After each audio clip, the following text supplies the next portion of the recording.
This video is the first in a series that shows you the basics of how to set up WebDocs security model.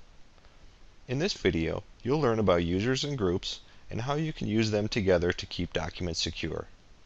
The instructions in this video assume that you have installed, licensed, and configured WebDocs Windows Edition, and that you have watched the introductory video, WebDocs Windows Edition Security, an overview. You create users so other people can log into WebDocs and work with documents. And you create groups for two reasons: to save time and to be consistent. For example, at Acme Company, the administrator created the accounting group and added users for all the members of the accounting department to the accounting group. Then the administrator allowed permissions for the accounting group to the accounts payable folder. By allowing permissions to the group one time, the administrator doesn't have to allow the exact same permissions again and again to individual users. And the administrator knows that none of the users from the accounting department has more or less permissions than the others. A user can be in more than one group. That user then has the permissions of all the groups the user is in. For example, at Acme Company, Byron is in the accounting group, which has permissions to the accounts payable folder. And Byron is also in the payroll group, which has permissions to the timesheets folder.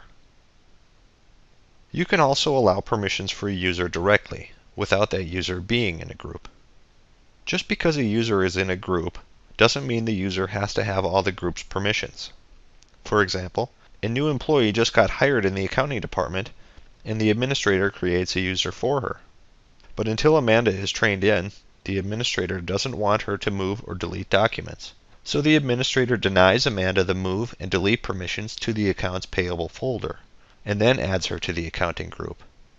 So while the other users in the accounting group still have all their allowed permissions to the accounts payable folder, Amanda, also in the accounting group, can only view documents in the accounts payable folder. Here are the things to remember. Users and groups and the permissions they have are there to meet your security needs. But as a best practice, focus on groups with these guidelines. Create users for the people who need to log into WebDocs. Think about how you can combine users who need the same access to the same documents into groups.